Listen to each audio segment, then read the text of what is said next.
Hi, I'm Sylvia Peregrino, and this is Entre Nosotras, Latina Voices. Today I'm joined with two members of the Libre initiative, which is a local nonprofit here in El Paso.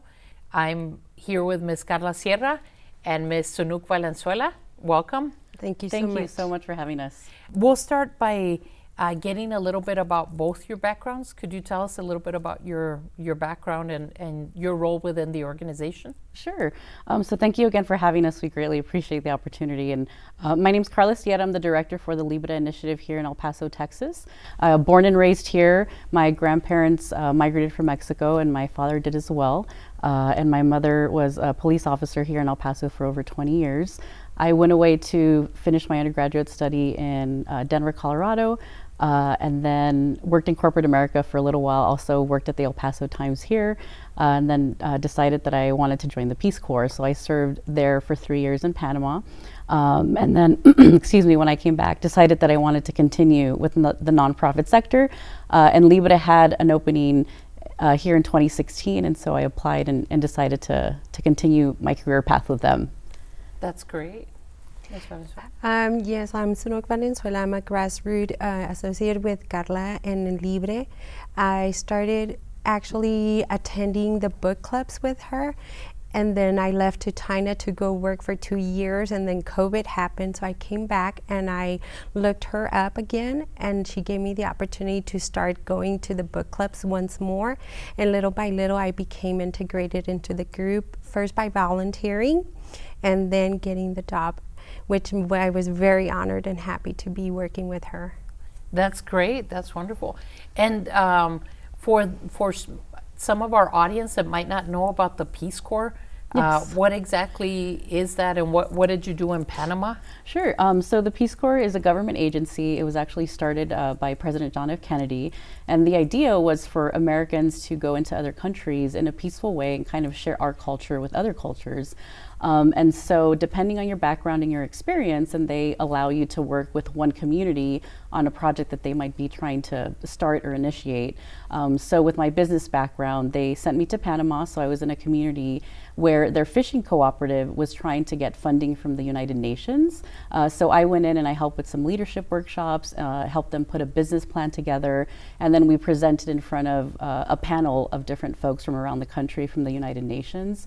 At the time, they were renting their boats and their equipment from another gentleman, and they wanted to be completely self-sufficient. So that was the idea. We wanted to go in and help them create a program where they were self-sufficient and not necessarily reliant on other people or the government or anything like that. And I also taught in the elementary school. I taught computers and English as well. So that was it's a 2-year commitment. I came back and finished my 2 years, and then they asked me to go back for an extra year for a different project to help with. That's wonderful experience, both of you, that you've traveled internationally in China and Panama. And so I know that you shared with me that recently you were one of 2 people who were honored with a Jfk Award. Yes, ma'am. Yes. So, so the John F. Kennedy Service Award, it's given every 5 years. And there are 3 different categories. So one is an actual Peace Corps staff member, a Peace Corps volunteer, and then a return and a response Peace Corps volunteer. So because I did that 3rd year, which is response work, I was one of 2 that were awarded that. And so people in your community nominate you, or usually don't know who nominates you for the award. But yes, I received the news about a month ago that I would be one of the recipients. So we'll be traveling to DC in a couple of weeks, and they'll hold the ceremony at the U.S. Peace Institute in DC. Well, congratulations. Thank you. That's a great honor for an El Pasoan and for somebody in our community. Thank you. I appreciate that. And so tell us a little bit about the mission and vision of the Libre initiative. Sure.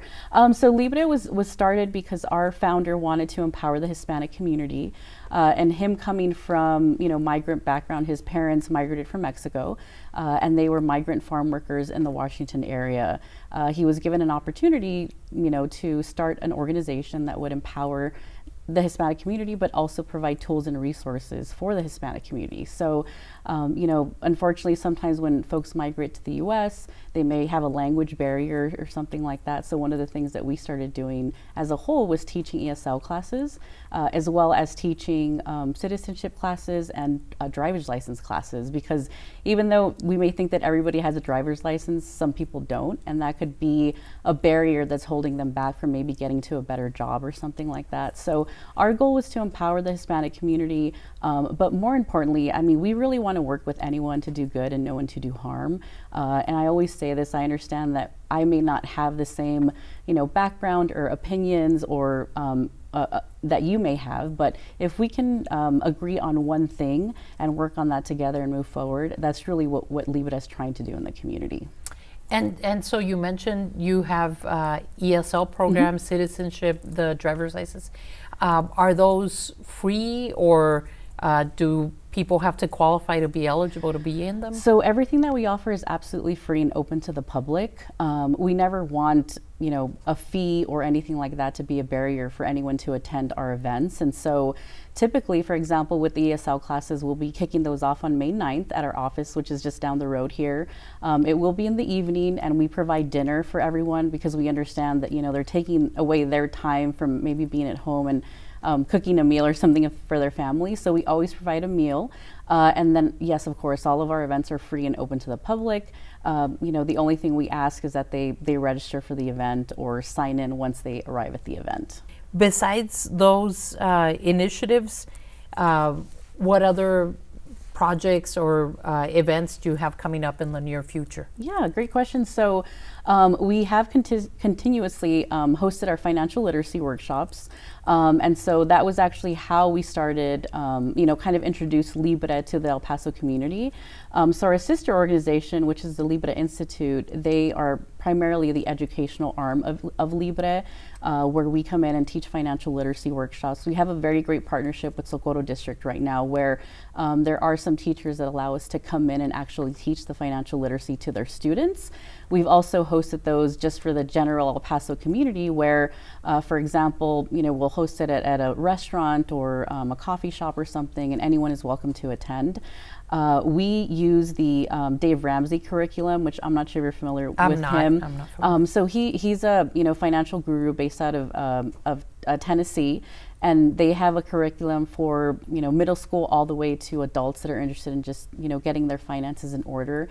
His philosophy is very different probably from what I was taught, and most Hispanics, is that, you know, if you don't have the money to buy something, you probably shouldn't buy it. And so that's not something that I was taught when I was growing up. So we want to change the trajectory of, you know, the El Paso community and the Hispanic culture, and encourage them that, you know, the American dream is very much still alive, and so financial literacy is a pathway to that.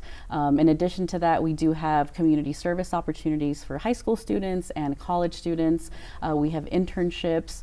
We also host several events that talk about policy. We are a nonpartisan organization, and our goal is to educate folks about policies that might be affecting us, whether it's on the local, state, or federal level.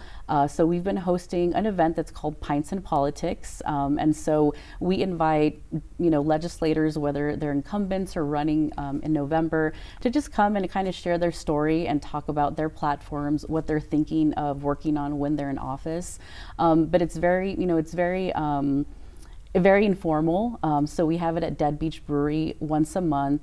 You know, anyone can come and join us. We provide one adult beverage and then dinner, and it's really just to network and kind of get to know the candidates that are doing that. And then, of course, you mentioned the ESL classes, and of course, we also partner with other nonprofits. So, for example, we were at the Dia de los Niños event this past weekend, and we were able to talk to parents about what we do, and then, of course, gave out some cool things to the kids that were attending that event as well. That sounds wonderful. Thank you. That's a great opportunity. And so tell us a little bit more about the Libre initiative, where I know I looked at your Facebook page and the national page, but you know, tell us a little bit about where you operate in Texas or across the nation. So we are a national organization. We're currently in 11 states. I won't bore you with naming all of them, but for the most part, Texas, Arizona, Colorado, Utah, Michigan, Virginia, Florida, just to name a few. And our founder, Daniel Garza, he was a migrant farm worker. He actually did not graduate from high school. He later attained his GED. He served his community as a police officer and then was a city councilman in Washington. And then later he had the opportunity to work in Washington, D.C. Once that ended, someone had approached him, another philanthropic organization had approached him about starting a organization that would help Hispanics. And so he was on board 100%. And so he really wanted to provide tools and resources to kind of empower them to reach their full potential. And so that's kind of where we started. We celebrated our 10-year anniversary last June. So we're fairly new, but fairly not new, depending on who you ask. And so, I mean, we're moving forward and definitely wanting to grow Libre and our efforts, not only in Texas, but across the country. And how long have you been here in El Paso, or Libre as an organization? So in El Paso, we've been here since 2016. And so I was fortunate enough to get the job in 2016 and have been here with them ever since. So. That's great. No, and I'm glad we had the opportunity to connect. Do you know why they picked El Paso? Or I did notice that there's other Libre initiatives across the U.S.-Mexico border, but is there like a reason? Is there a focus on? Yes, ma'am. It's a great question. I mean, we were founded because of immigration reform. And so because of our founder's background and his personal story, he wanted to make sure that we were actively participating in policies that were affecting immigration reform. And so, being a border town, being from El Paso, my parents and father migrated from Mexico. It is a very important issue, not only because of where I work, but also on a personal level. And unfortunately, nothing has been done about immigration reform in over 30 years. I mean, that's a lot of time for whether you're a dreamer or whether you're someone that their visa expired is in limbo, and there's nothing that has been done about that. So we're actively participating in legislation that hopefully solves that problem. But also we understand that having Libre offices on the border to connect and engage with the community about that issue is really important, because someone living maybe in Virginia will not have the same perspective of someone that's living on the El Paso border. So that's one of the reasons why we want to do that. We are actively growing our presence along the border, but we just felt that it was very important for us to be there and be a voice for folks in terms of immigration reform. And could you talk a little bit about what you support in terms of immigration? Absolutely. So recently we were in agreement with a piece of legislation that was called the Bipartisan Border Solutions Act. This was a piece of legislation that was founded. It was Republican and Democrat legislators that actually wanted to move forward with this type of legislation. And although we didn't necessarily agree with every single piece of the legislation, it was something. It was a solution, because at the time there wasn't anything. And so for us, some of the three major points that we want to focus on is that we really need to modernize our visa process. Obviously, there aren't enough people to process all of those visas. There are, unfortunately, folks that are waiting, like I said, in limbo, that their visas have not been renewed. We also definitely would like a solution for the dreamers who, unfortunately, nothing has been passed in terms of whether they can stay or whether they have to go back to their home country. And most of the folks that are dreamers, they've been in this country for 20 plus years. They're contributing to our community. They're, doctors, nurses, educators. And so, we feel that not providing a solution for that, that's really unfortunate. And so those are one of the two things that we definitely believe in. But we're willing to work with any, legislator, whether they're, Republican, Democrat. We want to make sure that there's a way for us to meet in the middle somehow. So those are kind of the two main things that we've been working on in terms of immigration reform. From being an instructor here, I've had students that are dreamers that do qualify for DACA, but my understanding is that they're not taking any new applications. That's And so correct. the people, I think it's an estimated 800,000, Yes. are still kind of waiting to see what happens. And this year, it doesn't look like we're going to get immigration reform because of everything else going on with Yes, the ma'am. Ukraine and things like that. Yes, it's and I'm sorry, I wasn't sure if you had another question. No, a I follow-up was going to question. ask. So, would Libre support a pathway to citizenship for the Dreamers, or just to give them like a work permit? You know, kind of what We they have do. now. We are encouraging for a path to citizenship. That's really our goal. You know, and just having a temporary fix or putting a Band-Aid on it, I mean, that's not really going to solve anything. And like I mentioned, I mean, these are individuals, like you said, 800,000 plus people that have been here, working here. Most of them came here with no, you know, it wasn't their decision. Yeah. You know, Yeah. it wasn't their decision to come here and stay here.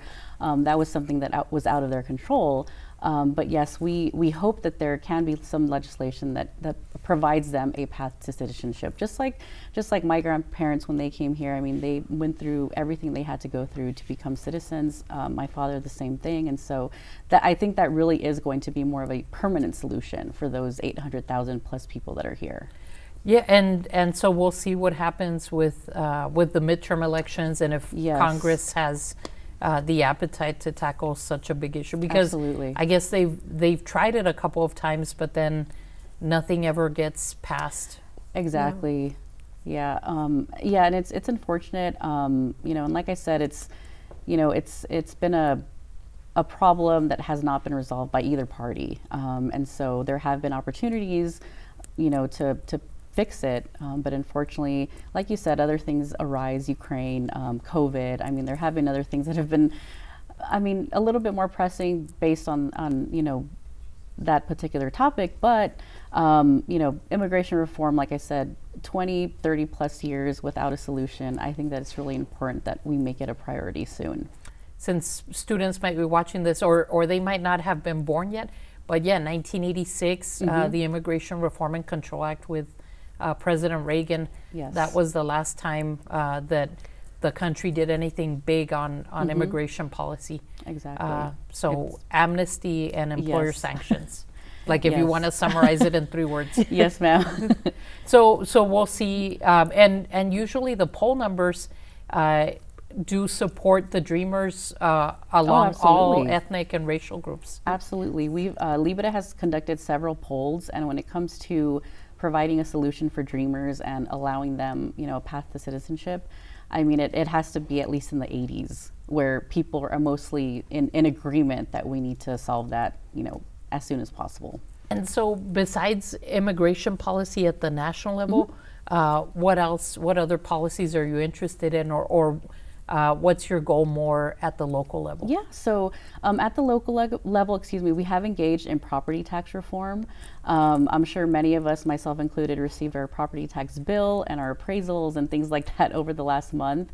And unfortunately, El Paso is, you know, the second city in the country that has the highest property taxes. And so, you know, we want to make sure that we're informing our community on how we can remedy that issue. And so, you know, also hold our legislators accountable that there are ways to get some of the amenities that our community wants, but I think within reason, to where we're not taxing people out of their homes that have been there for, you know, 20 plus years. And it is pretty expensive. I mean, compared to, you know, you would think we would have lower property taxes in Dallas or San Antonio, but unfortunately we have higher property taxes than they do. So we have hosted some town halls and policy forums where we've invited legislators to come and talk about that piece. We recently had Councilwoman Claudia Rodriguez from the east side of El Paso who came, and she's been one of the you know, one of our representatives who has been more vocal about, you know, saying this, you know, we need to be mindful of the spending and of our constituents. And so she came and talked about that a little bit at our Pints and Politics event a couple of months ago. And so, you know, we really want to inform folks about what's going on locally in terms of property tax reform, but also engage them and encourage them to get involved a little bit more with, you know, with not necessarily politics, but maybe, you know, voting is very important. I know that some people may be discouraged by voting with, you know, how things have kind of happened over the last few years, but we want to encourage them to get involved and also provide opportunities for them to get involved. So we know we do have volunteer opportunities where we're calling folks and kind of talking to them about different policies that might affect them. And so that's really been one of our primary things that we've talked about when it comes to local politics here. And that actually came up in our show last week Okay. because one of our guests also talked about the high rate of property taxes. And, you know, just to put in a plug, right now there is a constitutional amendment election that would raise the homestead exemption from 25,000 to 40,000. And so that would de facto lower your property taxes by maybe, I think they've said $176 on average. Okay. But, you know, that's, Yes. and we're even having early voting right outside our studio here. But I think election day is May 7th. And so people can go and look at both of those constitutional amendments. Absolutely. And, you know, and I think that there's, I know that we fought our property appraisal last year. And, you know, I'm sure a lot of people were shocked when they got that. Yes. Yes, right. And I think, you know, maybe, I don't know if that's something that's covered in the financial literacy, because I know for my family, you know, we were not homeowners, we were always renters. So and I have a PhD, right? But it took me a while to figure out how to create the account online and things like that. Is that something that yeah, so we unfortunately here in El Paso, we haven't hosted any educational workshops on property taxes.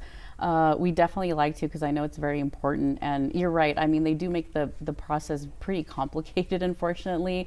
And again, that also discourages folks to actually, you know, see the process through, because it's, you know, it is a little discouraging. So we would like to do that. Unfortunately, the most that we have done is, you know, host a policy forum that kind of talks about where our money's going, how we can hold our legislators accountable. But I mean, that really is a great idea, because I know there are a lot of folks that are just a little frustrated with the property tax bill right now. And I think there is a video in the Central Appraisal District about how to do it.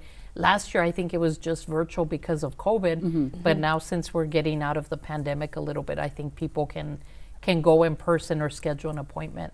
But I think that there, that a lot of people, especially with gas prices going up, are feeling the crunch, right? And inflation, right? Exactly. Inflation is at its highest level since like 1982. Yes. And so it's, these are interesting times, right? Absolutely. Yes. And I mean, we have been doing some, efforts on inflation and kind of talking to folks about how it's affecting them. Unfortunately, a lot of Hispanics obviously are being affected by inflation. Groceries are, 3% higher than they were last year. And so we have had some lunch and learns that kind of talks about inflation and how it's affecting your pocketbook, because if you're trying to put food on the table and you have to pay more for gas and more for food, and it does become pretty difficult for folks to do that. So we are trying to educate folks on how we can change that. And living in this area, we do have a lot of working people, but because they're making minimum wage, they're still kind of like the working poor. Exactly. Yes, unfortunately in El Paso, when we do our financial literacy workshops, that's one of the things that we do talk about is 75% of Americans. I mean, if you think about the millions and millions of Americans that live in the U.S., right, 75% are actually living paycheck to paycheck. And so, they don't have an emergency fund or anything like that in case something does happen. But also they're kind of just thinking about, the right now, the present, but not necessarily thinking about long term. And so that's really something that when we talk to the high school students about is we want to encourage them, we want to empower them, we want to motivate them to say, I do not want to live like that. And so, to be able to, I mean, that can be very transformational, especially at a young age. If they're, 16 to 18 years old, they're able to kind of, change the trajectory of how they're going to live in the future. So it's really important for us to continue that conversation with them. That's wonderful, because they are the future. And so I know we've touched upon a lot of topics today, and thank you for being our guest. But Of course. Is there anything that you want to close with that maybe we haven't gone to, but you would like to mention? Yeah, so I mean, I know Sunok, my colleague, is here with us, and I do want to thank her. You know, she's been very instrumental in some of our efforts here in El Paso. And of course, you know, her journey I think is very important because, like she mentioned earlier, she kind of started as participating with some of the things that we're doing. And then over the last, you know, 3 or 4 years decided that, you know, this was something that she could really connect with and decided to be part of our team. So I really think that's a very cool journey. And then, you know, of course, thank you and your team for having us. But, you know, we'd love to collaborate with anybody that's open to collaborating with us. And if we can work on one thing and make our El Paso community better, then I'd love to, you know, chat with anybody about that. Like you mentioned, several our events, they're free and open to the public. ESLs are kicking off on May 9th. And then we are currently hiring, so if there are any folks that are interested in that.